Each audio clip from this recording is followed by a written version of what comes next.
Amor de perdição. Memórias de uma família, de Camilo Castelo Branco.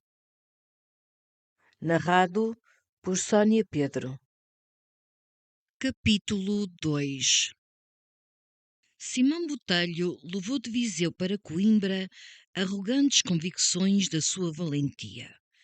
Se recordava os chibantes pormenores da derrota em que pusera 30 aguadeiros, o som cavo das pancadas, a queda atordoada deste, o levantar-se daquele, ensanguentado, a bordoada que abrangia 3 a um tempo, a que afocinhava 2, a gritaria de todos e o estrépito dos cântaros, afinal, Simão deliciava-se nestas lembranças, como ainda não vi nalgum drama em que o veterano de 100 batalhas relembra os louros de cada uma e esmorece afinal, estafado de espantar, quando não é de estafar os ouvintes.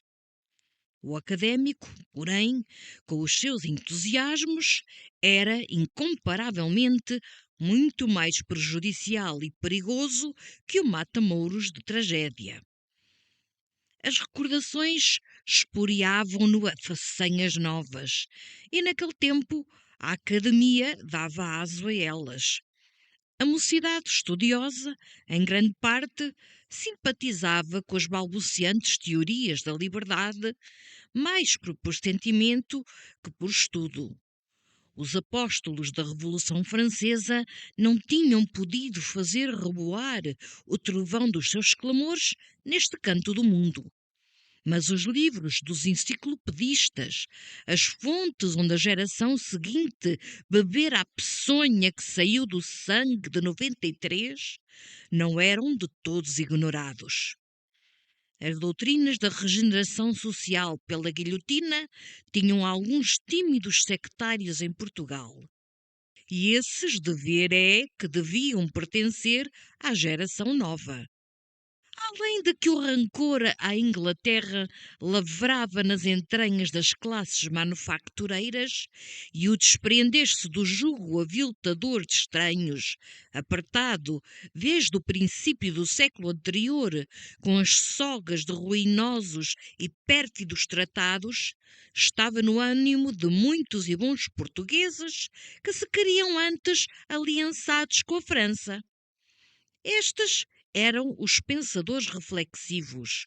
Os sectários da academia, porém, exprimiam mais a paixão da novidade do que as doutrinas do raciocínio. No ano anterior de 1800, saíra António de Araújo de Azevedo, depois do Conde da Barca, a negociar em Madrid e Paris a neutralidade de Portugal.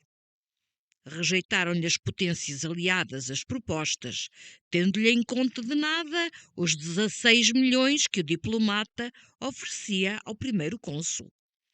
Sem delongas, foi o território português infestado pelos exércitos de Espanha e França.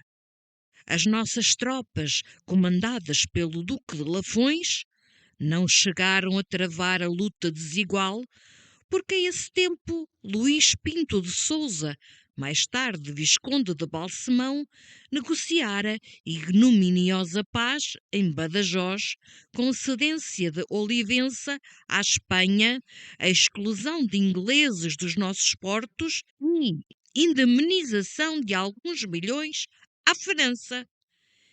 Estes sucessos tinham irritado contra Napoleão os ânimos daqueles que odiavam o aventureiro e para outros deram causa a congratularem-se do rompimento com a Inglaterra. Entre os desta parcialidade, na convulsiva e irrequieta academia, era voto de grande monta Simão Botelho, apesar dos seus imberbes 16 anos. Mirabeau, Danton, Robespierre, Dumoulin e muitos outros algozes e mártires do grande açougue eram nomes de soada musical aos ouvidos de Simão. Difamá-los na sua presença era afrontarem-no a ele, e, bufetada certa e pistolas engatilhadas à cara do difamador. O filho do corregedor de Viseu defendia que Portugal devia regenerar-se num batismo de sangue, para que a hidra dos tiranos não erguesse mais uma das 1000 cabeças sob a clava do Hércules popular. Estes discursos, arremedo de alguma clandestina objurgatória de Saint-Just, afugentavam da sua comunhão aqueles mesmos que o tinham aplaudido em mais racionais princípios de liberdade. Simão Botelho tornou-se odioso aos condiscípulos, que, para se salvarem pela infâmia, o delataram ao bispo-conde, reitor da universidade. Um dia, proclamava o demagogo académico na Praça Ascensão aos poucos ouvintes que lhe restaram fiéis, uns por medo, outros por analogia de boças. O discurso ia no mais acrisolado da ideia regicida, quando uma escolta de verdeais lhe aguou a escandescência. Quis o orador resistir aperrando as pistolas, mas de sobra sabiam os braços musculosos da coorte do reitor com quem as haviam. O jacobino, desarmado e cercado entre a escolta dos archeiros, foi levado ao cárcere académico, de onde saiu 6 meses depois, a grandes instâncias dos amigos de seu pai e dos parentes da dona Rita Preciosa. Perdido o ano letivo, foi para Viseu Simão. O corregedor repeliu-o da sua presença com ameaças de o expulsar da casa. A mãe, mais levada do dever que do coração, intercedeu pelo filho e conseguiu sentá-lo à mesa comum. No espaço de 3 meses, fez-se maravilhosa mudança nos costumes de Simão. As companhias da ralé desprezou-as. Saía de casa raras vezes, ou só, ou com a irmã mais nova, a sua predileta. O campo, as árvores e os sítios mais sombrios e ermos eram o seu recreio. Nas doces noites de estio, demorava-se por fora até ao repontar da alva. Aqueles que assim o viam admiravam-lhe o ar cismador e o recolhimento que o sequestrava da vida vulgar. Em casa, encerrava-se no seu quarto e saía quando o chamavam para a mesa. Dona Rita pasmava da transformação e o marido, bem convencido dela, ao fim de 5 meses, consentiu que seu filho lhe dirigisse a palavra. Simão Botelho amava. Aí está uma palavra única, explicando o que parecia absurda reforma aos 17 anos. Amava Simão, uma sua vizinha, menina de 15 anos, rica herdeira, regularmente bonita e bem nascida. Da janela de seu quarto é que ele a vira a primeira vez para amá-la sempre. Não ficara ela incólume da ferida que fizera no coração do vizinho?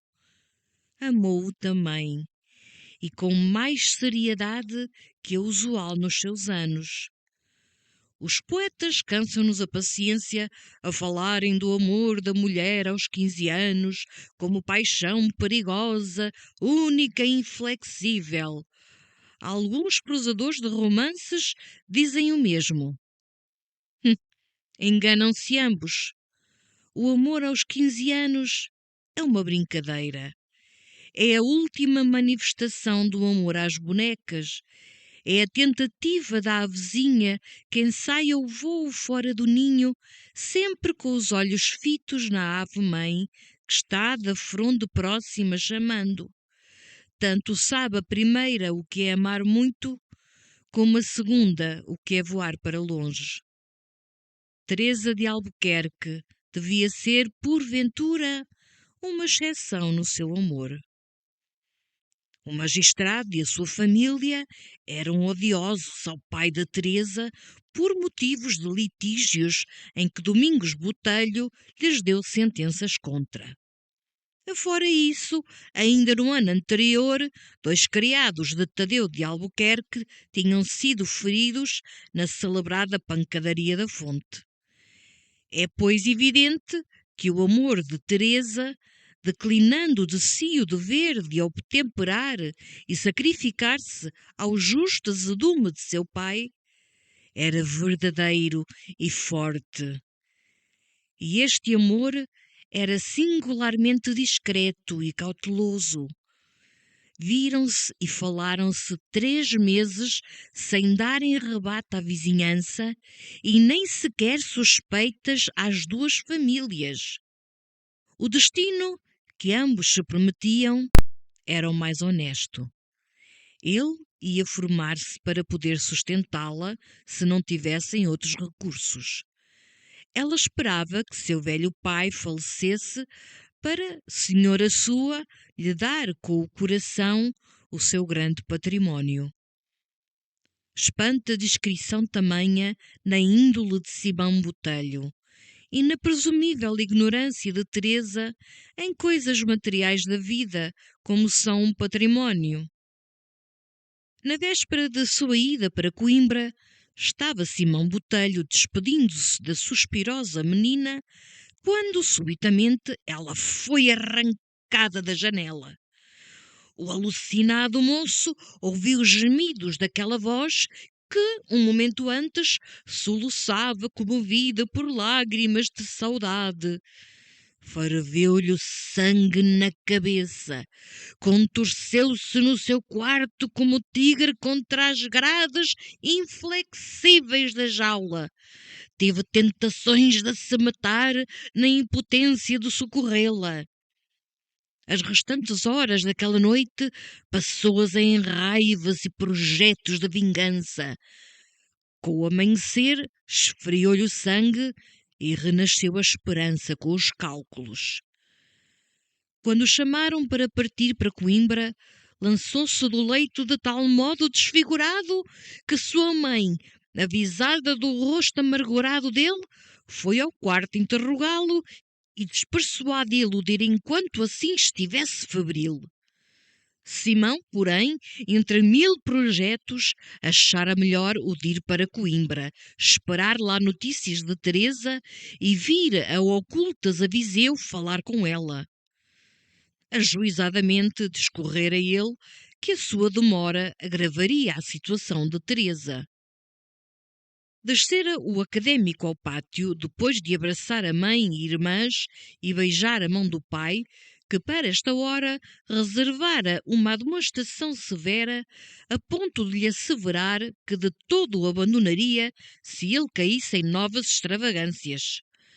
Quando metia o pé no estribo, viu a seu lado uma velha mendiga estendendo-lhe a mão aberta como quem pede esmola, e na palma da mão um pequeno papel. Sobressaltou-se o moço e, a poucos passos distante de sua casa, leu estas linhas: Meu pai diz que me vai encerrar num convento por tua causa. Sofrerei tudo por ti. Não me esqueças tu e achar-me-ás no convento ou no céu, sempre tua do coração e sempre leal. Parte para Coimbra, lá irão dar as minhas cartas, e na primeira te direi em que nome has de responder à tua pobre Teresa.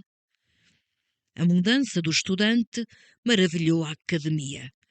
Se o não viam nas aulas, em parte nenhuma o viam. Das antigas relações, restavam-lhe apenas as dos condiscípulos sensatos que o aconselhavam para bem e o visitaram no cárcere de 6 meses, dando-lhe alentos e recursos que seu pai lhe não dava e sua mãe escassamente supria. Estudava com fervor, como quem já dali formava as bases do futuro renome e da posição por ele merecida, bastante a sustentar dignamente a esposa. A ninguém confiava o seu segredo, senão às cartas que enviava a Teresa. longas cartas em que folgava o espírito da tarefa da ciência. A apaixonada menina escrevia-lhe a miúdo e já dizia que a ameaça do convento fora mero terror de que já não tinha medo, porque seu pai não podia viver sem ela. Isto afervorou-lhe por mais um amor ao estudo. Simão, chamado em pontos difíceis das matérias do primeiro ano, tal conta deu de si que os lentes e os condiscípulos o houveram como primeiro premiado.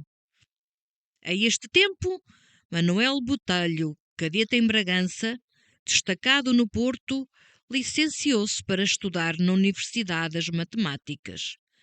Animou-o a notícia do reviramento que se dera em seu irmão. Foi viver com ele. Achou-o quieto, mas aliado numa ideia que o tornava misantropo e intratável noutro género. Pouco tempo conviveram, sendo a causa da separação um desgraçado amor de Manuel Botelho a uma açoriana casada com um académico. A esposa apaixonada perdeu-se nas ilusões do cego amante. Deixou o marido e fugiu com ele para Lisboa, e daí para a Espanha. Em outro relance desta narrativa, darei conta do remate deste episódio. No mês de fevereiro de 1803, recebeu Simão Botelho uma carta de Teresa. No seguinte capítulo se diz minuciosamente a peripécia que forçara a filha de Tadeu de Albuquerque a escrever aquela carta de pugentíssima surpresa para o académico, convertida aos deveres, à honra, à sociedade e a Deus pelo amor.